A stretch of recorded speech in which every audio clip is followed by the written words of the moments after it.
ಮೊನ್ನೆ ನಡೆದಂಥ ಕೋರ್ ಕಮಿಟಿಯಲ್ಲಿ ಸನ್ಮಾನ್ಯ ನಮ್ಮ ರಾಜ್ಯದ ಉಸ್ತುವಾರಿಗಳಾದಂಥ ರಾಧಾ ಮೋಹನ್ ಅಗರ್ವಾಲ್ ಅವರು ಕೋರ್ ಕಮಿಟಿಯನ್ನು ಕರೆದಿದ್ದರು. ರಾಜ್ಯಾಧ್ಯಕ್ಷರ ಹಿಡ್ಕೊಂಡು 7 ಗಂಟೆಗೆ ಕೋರ್ ಕಮಿಟಿ ಪ್ರಾರಂಭ ಆಯಿತು. 7 ಗಂಟೆಗೆ ಕೋರ್ ಕಮಿಟಿ ಪ್ರಾರಂಭ ಆದ ನಂತರ ಬೇರೆ ಬೇರೆ ವಿಚಾರಗಳು, ಯಾವ ಜಿಲ್ಲೆಗಳಲ್ಲಿ ಯಾರ್ಯಾರು ಅಧ್ಯಕ್ಷರಾಗಬೇಕು, ಮುಂಚೆ ಪಾರ್ಟಿ ಯಾವ ರೀತಿಯಲ್ಲಿ ಸಂಘಟನೆಯನ್ನು ಮಾಡಬೇಕು, ಸಂಘಟನೆ ಜೊತೆಯಲ್ಲಿ ಈ ರಾಜ್ಯದಲ್ಲಿ ಪುನಃ ಅಧಿಕಾರಕ್ಕೆ ಬರಬೇಕು, ಯಾವ ರೀತಿಯಲ್ಲಿ ಬರಬೇಕು ಅನ್ನೋಂಥ ವಿಚಾರವನ್ನು ಚರ್ಚೆ ಆಯಿತು. ಹತ್ತತ್ರ 1 ತಾಸು ತನಕ ಕೂಡ ಭಾಳಷ್ಟು ಒಂದು ರೀತಿ ಸಮಾಧಾನದಿಂದನೇ ಅಲ್ಲಿ ಚರ್ಚೆ ಆಗ್ತಾಯಿತ್ತು. ಅವರು ಸನ್ಮಾನ್ಯ ಉಸ್ತುವಾರಿಗಳಾದಂಥ ಸನ್ಮಾನ್ಯ ರಾಧಾ ಮೋಹನ್ ಅಗರ್ವಾಲ್ ಅವರು ನೇರವಾಗಿ ಅಂದ್ರೆಗಿನ ಒಬ್ಬ ಮನುಷ್ಯನ ಯಾವ ರೀತಿಯಲ್ಲಿ ಅಸಹ್ಯವಾಗಿ ನೋಡ್ತಾನೋ ಆ ರೀತಿಯಲ್ಲಿ ಅಸಹ್ಯವಾಗಿ ನೋಡಿ ನನ್ನ ಮುಖದ ಮೇಲೆ, ಅಂದರೆ ಆ ಕಡೆ ಈ ಕಡೆ ಕೂಡ ಒಳ್ಳಿಲ್ಲ, ಆತ ಹೆಂಗೆ ನೋಡಿದ್ದಂಥ ಕಣ್ಣುಗಳು ನೋಡಿದ್ರೆ ಅಂದರೆ ಎಷ್ಟು ಆ ಮನುಷ್ಯನಲ್ಲಿ ನನ್ನ ಮೇಲೆ ಯಾರೋ ಏನೋ ಹೇಳಿ ಯಾವ ರೀತಿಯಲ್ಲಿ ಆ ಮನುಷ್ಯನನ್ನು ಮನಸ್ಸು ಯಾವ ರೀತಿಯಲ್ಲಿ ಪಾಯ್ಸನ್ ಮಾಡಿದರೂ ಗೊತ್ತಿಲ್ಲಾಗಲಿ, ಆ ಮನುಷ್ಯ ನೇರವಾಗಿ ನೋಡಿ ಯಾವ ರೀತಿಯಲ್ಲಿ ಮನುಷ್ಯನ ಮೇಲೆ ಉಗುಳ್ತಾನೋ ಆ ರೀತಿಯಲ್ಲಿ ನೋಡಿ ನೇರವಾಗಿ ಹೇಳ್ದ, ರಾಮ್ಲವರು ಇವತ್ತು ಸಂಡೂರು ಸೋಲಲಿಕ್ಕೆ ನೀನೇ ಕಾರಣ ಅನ್ನೋಂಥ ಆರೋಪಣೆಯನ್ನು ಮಾಡಿದರು. ನಾನು ಹೇಳಿದೆ, ನೋಡಿ ಸರ್, ಈ ರೀತಿ ಆರೋಪಣೆ ಮಾಡೋದು ಸರಿಯಲ್ಲ. ಯಾಕಂದರೆ ನಾನು ನಾಮಿನೇಷನ್ ಆದ ನಂತರ ನಾಮಿನೇಷನ್ ದಿನ ಹೋಗಿದ್ದೀನಿ, ನಾಮಿನೇಷನ್ ಆದ ನಂತರ ಕೂಡ ಕೊನೆಯ ದಿನದ ತನಕ ಕೂಡ ಒಂದು ದಿನ ಶಿಗ್ಗಾವಿನ ನಮ್ಮ ಭರತ್ ಬೊಮ್ಮಾಯಿ ಅವ್ರ ಪರವಾಗಿ ಪ್ರಚಾರವನ್ನು ಮಾಡಿದ್ದೀನಿ. ನಂತರ ಎಲ್ಲ ಉಳಿದಂಥ ಎಲ್ಲ ದಿನಗಳು ನಾನು ಸಂಡೂರಲ್ಲೇ ನಾನು ಕೆಲಸವನ್ನು ಮಾಡಿದ್ದೀನಿ. ಬಹುಶಃ ಈ ರೀತಿ ಆರೋಪಣೆ ಮಾಡೋದ್ರಿಂದ ನಾನು ಇವತ್ತು ಸುಮಾರಾಗಿ 30 ವರ್ಷಗಳ ಕಾಲ ರಾಜಕಾರಣವನ್ನು ಮಾಡ್ತಾಯಿದ್ದೀನಿ, ಇವತ್ತು ಕಳಂಕವನ್ನು ಹೊತ್ಕೊಂಡಂಗೆ ಆಗುತ್ತೆ ಅಂತೇಳಿ ನಾನು ಅವ್ರಿಗೆ ಉಸ್ತುವಾರಿಗಳಾದಂಥ ರಾಧಾ ಮೋಹನ್ ಅಗರ್ವಾಲ್ಗೆ ಅವ್ರಿಗೆ ನಾನು ತಿಳಿಸಿದ ನಂತರ ಕೂಡ ಅವ್ರು ಏನು ಹೇಳಿದ್ರು, ಇಲ್ಲ ನೀವೆಲ್ಲ ಸರಿ ಇಲ್ಲ, ನೀವೆಲ್ಲ ಕೂಡ ಡಬಲ್ ಗೇಮ್ ಮಾಡ್ತೀರಿ, ನೀವೆಲ್ಲ ಹಿಂಗೆ ಮಾಡ್ತೀರಿ ಹಂಗೆ ಮಾಡ್ತೀರಿ. ನೋಡಿ ಸರ್, ಈ ರೀತಿ ನೀವು ಆರೋಪಣೆ ಮಾಡೋದು ಸರಿಯಲ್ಲ.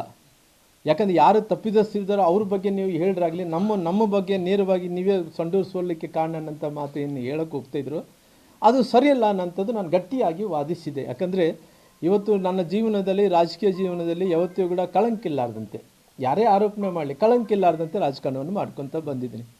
ಹಂಗಾಗಿ ಅವತ್ತಿನ ಸಂದರ್ಭದಲ್ಲಿ ಕೂಡ ನಾನು ಮೊನ್ನೆ ನಡೆದಂಥ ಕಾರ್ಯಕ್ರಮದಲ್ಲಿ ಕೂಡ ಭಾಳ ಸ್ಪಷ್ಟವಾಗಿ ಹೇಳಿದೆ, ನೋಡಿ ಸರ್, ಈ ರೀತಿ ಆರೋಪಣೆ ಮಾಡೋದು ಬೇಡ. ಹಂಗಂದರೆ ನಾನು ನೇರವಾಗಿ ನೀವು ಈ ರೀತಿ ನನ್ನ ಅಪಮಾನ ಮಾಡ್ತಾಯಿದ್ದೀರಿ, ನನ್ನ ನೋವನ್ನು ಕೊಡ್ತಾಯಿದ್ದೀರಿ. ಎಲೆಕ್ಷನ್ದಲ್ಲಿ ಕೂಡ 2 ಬಾರಿ ಸೋತೋಗಿದ್ದೀನಿ, ನಾನು ಲೋಕಸಭೆ ಸೋತೀನಿ, ವಿಧಾನಸಭೆ ಕೂಡ ಸೋತೋಗಿದ್ದೀನಿ, ನೋವು ಅಂತ ಐತೆ.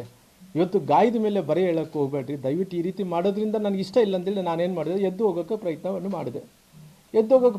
ಮಾಡಿದಂಥ ಟೈಮಲ್ಲಿ ಸನ್ಮಾನ್ಯ ಎಲ್ಲ ನಮ್ಮ ನಾಯಕರು, ನಮ್ಮ ಬಸವರಾಜ ಬೊಮ್ಮಾಯಿರಿದ್ದರು, ಅಶೋಕ್ ಅವರಿದ್ದರು, ನಂತರ ನಮ್ಮ ಸದಾನಂದ ಗೌಡರು ಇದ್ದರು, ನಂತರ ನಮಗೆ CT ರವಿ ಅವರಿದ್ದರು. ಅವರೆಲ್ಲರೂ ಸೇರಿ ರಾಮ್ಲು ಹಂಗೆ ಎದ್ದೋಳೋದು ಅದು ಶೋಭೆ ಅಲ್ಲ ಅಂತ ಹೇಳಿದ್ರು. ಇಲ್ಲ, ನಾನು ಎದ್ದೋಳಕ್ಕೆ ಹೋಗಲ್ಲ ಸರ್, ಇವತ್ತು ನನ್ನ ನೋವಾಗಿದೆ, ಅದನ್ನು ವ್ಯಕ್ತಪಡಿಸಲಿದ್ರೆ ಇವತ್ತು ಈ ಮಾಧ್ಯಮಗಳ ವಿಚಾರದಲ್ಲಿ ಇವತ್ತು ಈ ವಿಚಾರವನ್ನು ನಾನು ಪ್ರಸ್ತಾಪನೆಯನ್ನು ಮಾಡಲಿದೆ. ಅವ್ರು ಹೇಳಿದಕ್ಕೋಸ್ಕರವಾಗಿ ನಾನು ಹೇಳ್ತಾ ಇದ್ದೀನಿ, ಹೇಳಿದರೆ ನಾನು ತಪ್ಪಿಸನಾಗ್ತೀನಿ ಅಂತೇಳಿ ಅವ್ರು ಏನು ಮಾಡಿದೆ, ನಾನು ತಕ್ಷಣ ನಾನು ಅವ್ರಿಗೆ ತಿಳಿಸಿದೆ, ನಾನು ತಿಳಿಸಿದೆ, ಈ ರೀತಿ ಮಾತಾಡಬೇಡ್ರಿ ಸರ್ ಅಂತ ಹೇಳಿದೆ.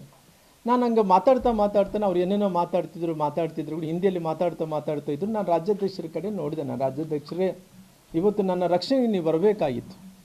ಯಾಕಂದರೆ ಇವತ್ತು ಪಾರ್ಟಿಯ ರಾಜ್ಯಾಧ್ಯಕ್ಷರು ತಾವೇ ಆಗಿದ್ರಿ, ನನ್ನ ರಕ್ಷಣೆಗೆ ತಾವು ನಿಲ್ಲಬೇಕಾಯಿತು. ಅವರು ಯಾವ ರೀತಿಯಲ್ಲಿ ಹೇಳ್ತಾ ಇದ್ದಾರೆ ಅಂದ್ರಿಗಿನ ಸಂಪೂರ್ಣವಾಗಿ ಸೋಲು ನಿನ್ನಿಂದನೇ ಆಗಿದೆ ಅನ್ನೋಂಥ ಆರೋಪಣೆ ಮಾಡೋಂಥ ಟೈಮಲ್ಲಿ ನನ್ನ ಪರವಾಗಿ ನೀನು ನಿಲ್ಲಬೇಕಾಯಿತು, ನಿಂದಿಲ್ಲ ಅಂದರೆ ನಾನು ಮತ್ತೆ ಹಿಂದಕ್ಕೆ ಹೋಗಿ ಮಾತಾಡೋನಲ್ಲ, ನಾನು ನಿನ್ನ ಮುಖದ ಮೇಲೆ ಮಾತಾಡ್ತಾ ಇದ್ದೀನಿ. ನಿನ್ನ ಹಿಂಗೆ ಅವ್ರು ಅಂದರೆ ಕೂಡ ನಾನು ರಕ್ಷಣೆ ಮಾಡಿಲ್ಲ ಅನ್ನೋಂಥದ್ದು ಹೇಳಿದ ತಕ್ಷಣ ರಾಮ್ಲು ನಾನೇನು ಮಾಡಲಿ, ನಾನೇನು ಮಾಡೋಕ್ಕಾಗುತ್ತೆ ಅಂತ, ನೋಡಪ್ಪ ನೀನೊಬ್ಬ ಅಧ್ಯಕ್ಷನಾಗಿ ನಿನ್ನ ರಕ್ಷಣೆಗೆ ಬಾ ಅಂತ ಕೇಳಿದ್ದೀನಿ ನಾನು.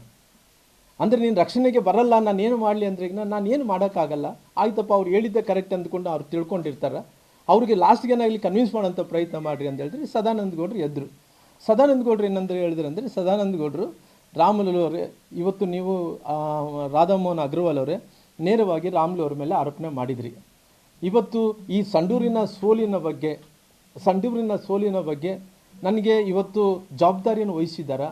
ಆ ಜವಾಬ್ದಾರಿ ವಹಿಸಿದ ನಂತರ ಸಂಡೂರಿಗೆ ನಾನೇ ಹೋಗಿ ಬಂದಿದ್ದೀನಿ. ನಾನು ಹೋಗಿ ಬಂದ ನಂತರ ಎಲ್ಲ ವರದಿಗಳನ್ನು ನಾನು ಕಲೆಕ್ಟ್ ಮಾಡಿಕೊಂಡಿದ್ದೀನಿ. ಕಲೆಕ್ಟ್ ಮಾಡಿಕೊಂಡ ನಂತರ ಇನ್ನು ವರದಿನ ಪಾರ್ಟಿಗೆ ಒಪ್ಪಿಸಿಲ್ಲ. ನಾನು ಪಾರ್ಟಿಗೆ ನಾವು ಏನು ಒಪ್ಪಿಸ್ಬೇಕಾಯಿತು ಒಪ್ಪಿಸಿಲ್ಲ. ಇನ್ನೊಂದು 2-3 ದಿನಗಳಲ್ಲಿ ಒಪ್ಪಿಸ್ತೀನಿ. ಅಷ್ಟು ಒಳಗಡೆನೆ ರಾಮುಲು ಅವರೇ ನೀವು ತಪ್ಪಿದಸ್ತರು, ನಿಮ್ಮಿಂದನೇ ಸೋಲಾಗಿದೆ ಅಂತೇಳಿ ಹೆಂಗೆ ಮಾತಾಡ್ತೀರಿ ಅಂತೇಳಿ ಅವರು ಸದಾನಂದ ಗೌಡರು ಸಿಟ್ಟಾದರು. ಸಿಟ್ಟಾದಂಥ ಟೈಮಲ್ಲಿ ಇಲ್ಲ, ಅವ್ರು ಸ್ವಲ್ಪ ಹೊತ್ತಾದಮೇಲೆ ಅವ್ರು ಹೇಳಿದ್ರು, ನನ್ನ ಮಾತುಗಳನ್ನು ನಾನು ವಾಪಸ್ ತೊಗೊತೀನಿ ಅನ್ನೋಂಥ ಮಾತು ರಾಧಾಮೋಹನ್ ಅಗ್ರವಾಲ್ ಹೇಳಿದ್ರು.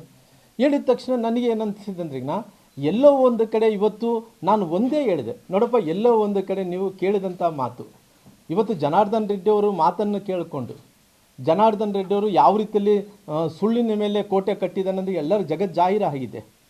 ಇವತ್ತು ಜನಾರ್ದನ್ ರೆಡ್ಡಿ ಅವರು ಹೇಳಿದಕ್ಕೋಸ್ಕರವಾಗಿ, ಅದೆಲ್ಲ ಬಂಗಾರ ಹನುಮಂತವ್ರ ಅಭ್ಯರ್ಥಿಯಾಗಿ ಅವರು ಹೇಳಿದಕ್ಕೋಸ್ಕರವಾಗಿ ನನ್ನ ಮೇಲೆ ಆರೋಪಣೆ ಮಾಡೋದು ನನಗೆ ಸರಿಯಲ್ಲ. ಈ ರೀತಿ ಯಾರೋ ಹೇಳಿದಂಥ ಮಾತು ಕೇಳ್ತೀನಿ ಅಂದ್ರೆ ನೀನು ನನ್ನ ಮೇಲೆ ಆರೋಪಣೆ ಮಾಡೋಂಥ ಟೈಮಲ್ಲಿ ರಾಮುಲು ಏನು ಅಂತೇಳಿ ಅವ್ರು ತಿಳ್ಕೊಬೇಕಾಯ್ತು. ತಿಳ್ಕೊಳ್ಳಾರ್ದಂತೆ ನೇರವಾಗಿ ಆರೋಪಣೆ ಮಾಡಿದ್ರಿಗಿನ ಎಷ್ಟು ನೋವಾಗುತ್ತೆ ಒಂದ್ಸಲ ಅರ್ಥ ಮಾಡ್ಕೊಳ್ರಿ. ಹಂಗಾಗಿ ನಾನು ಭಾಳ ಸ್ಪಷ್ಟವಾಗಿ ಹೇಳಿದೆ, ಇಲ್ಲಪ್ಪ ನನಗೇನು ಕೋಪ ಆಗಿದೆ, ನನಗೆ ಇಷ್ಟ ಇಲ್ಲ ಅನ್ನೋಂಥ ಟೈಮಲ್ಲಿ ಕೂಡ ಎಲ್ಲರೂ ಸಮಾಧಾನ ಮಾಡಿ ಅವರಂದರು ಅದೊಂದರು ಇದೊಂದರು ಮಾತಾಡಿಕೊಂಡು ಆಯ್ತಪ್ಪ ಮುಕ್ತಾಯ ಮಾಡೋಣ ಅಂತೇಳಿ ಮುಕ್ತಾಯ ಮಾಡಿ ಮತ್ತೆ ಪುನಃ ಹೊರಗಡೆ ಬಂದು ನಾನು ಪ್ರೆಸ್ ಹತ್ರ ನಿಂತು ಎಲ್ಲ ವಿಚಾರಗಳನ್ನು ನಾನು ತಿಳಿಸ್ಬೇಕು ಅಂದ್ಕೊಂಡಿದ್ದೆ. ಆವಾಗ CT ರವಿಯವರು ರಾಜ್ಯಾಧ್ಯಕ್ಷ ಬಂದು, ರಾಮುಲು ನಮ್ಮ ಕೋರ್ ಕಮಿಟಿ ವಿಚಾರ ಎಲ್ಲಿ ಕೂಡ ಹೊರಗಡೆ ನನಗೆ ಕೂಡ ಮಾತಾಡಬಾರ್ದು ಅಂದ್ಕೊಂಡಿದ್ದೆ ಸರ್, ಅದ್ರ ಕೂಡ ನಾವು ಮಾತಾಡಬಾರ್ದು ಅಂದ್ಕೊಂಡಿದ್ದೆ, ನಾನು ಮಾತಾಡ್ಬೇಕು ಅಂದ್ಕೊತ ಇದ್ದೀನಿ ಅಂದರೆ, ಬ್ಯಾಡ ರಾಮುಲು ಈ ವಿಚಾರ ಮಾತಾಡಬೇಡ್ರು ಅಂತೇಳಿ ಅವ್ರು ಹೇಳಿದ ತಕ್ಷಣವೇ ಪುನಃ ನಾನು ವಾಪಸ್ ಹೋಗ್ಬಿಟ್ಟೆ. ವಾಪಸ್ ಹೋದ ತಕ್ಷಣವೇ ಬೆಳಗ್ಗೆ ಏನಾಗಿದೆ ಎಲ್ಲ ಮಾಧ್ಯಮಗಳಲ್ಲಿ ಈ ಕೋರ್ ಕಮಿಟಿದಲ್ಲಿ ಹಿಂಗಾಯಿತು ಅಂತೇಳಿ ಎಲ್ಲ ವಿಚಾರಗಳು ಮಾಧ್ಯಮಗಳಲ್ಲಿ ಬರೋದು ಪ್ರಾರಂಭ ಆಯಿತು. ಪ್ರಾರಂಭ ಆದಂಥ ಟೈಮಲ್ಲಿ ನಾನು ಭಾಳ ಸ್ಪಷ್ಟವಾಗಿ ಹೇಳಿದೆ. ಇವತ್ತು ನಾನು ಅಕಸ್ಮಿತವಾಗಿ ಅಲ್ಲಿ ಪ್ರಾರಂಭ ಆದಂಥ ಟೈಮಲ್ಲಿ ರಾಮುಲು ಅವರು ಏನು ಹೇಳಿಲ್ಲ ಅಂತ ಹೇಳಿದ್ರೆ ನಾನು ತಪ್ಪಿತಸ್ಥನಾಗ್ಬಿಡ್ತೀನಿ. ಯಾಕಂದರೆ ಕ್ಲಾರಿಫಿಕೇಷನ್ ಕೊಡಬೇಕಾಯ್ತು. ನನ್ನ ಧರ್ಮ ಆಗಿರೋ ಕಾರಣ ಯಾರು ಹೇಳಿದಾರೋ, ಎಲ್ಲಿ ಮಾಧ್ಯಮದಲ್ಲಿ ಎಲ್ಲಿ ಗೊತ್ತಾಗಿದೆನೋ ಗೊತ್ತಿಲ್ಲ, ಮಾಧ್ಯಮದಲ್ಲಿ ಬಂದ ತಕ್ಷಣ ನಾನೇನು ಮಾಡಿದೆ, ನಾನು ನಿನ್ನೆ ಸ್ವಲ್ಪ ಬೇರೆ ಕಡೆ ಹೋದಂಥ ಟೈಮಲ್ಲಿ ಅವರು ಮಾಧ್ಯಮದ ಸ್ನೇಹಿತರು ಎಲ್ಲರೂ ಕೂಡ ತಮ್ಮನ್ನು ಆದಿ ಹಿಡ್ಕೊಂಡು ಎಲ್ಲ ಎಲೆಕ್ಟ್ರಾನಿಕ್ ಮೀಡಿಯಾ, ಪ್ರಿಂಟ್ ಮೀಡಿಯಾ ನನ್ನ ಹತ್ರ ಮಾತಾಡುವಂಥ ಟೈಮಲ್ಲಿ ಭಾಳ ಸ್ಪಷ್ಟವಾಗಿ ಕ್ಲಾರಿಫಿಕೇಷನ್ ಕೊಟ್ಟೆ. ನಾನು ಇಂಥ ಪರಿಸ್ಥಿತಿಯಲ್ಲಿ ನೋಡಿ ಸರ್, ಜೀವನದಲ್ಲಿ ಯಾವತ್ತೂ ಕೂಡ ಪಾರ್ಟಿ ಅಂದ ತಕ್ಷಣ ತಾಯಿ ಇದ್ದಂತೆ.